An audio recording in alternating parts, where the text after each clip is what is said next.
धाम बाबा धाम बाटे मेला हर साल के।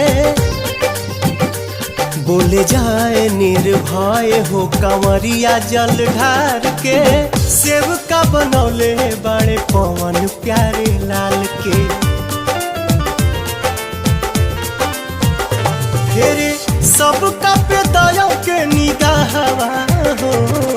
पानी हाई फाई सखी सब कर दुल्हावा।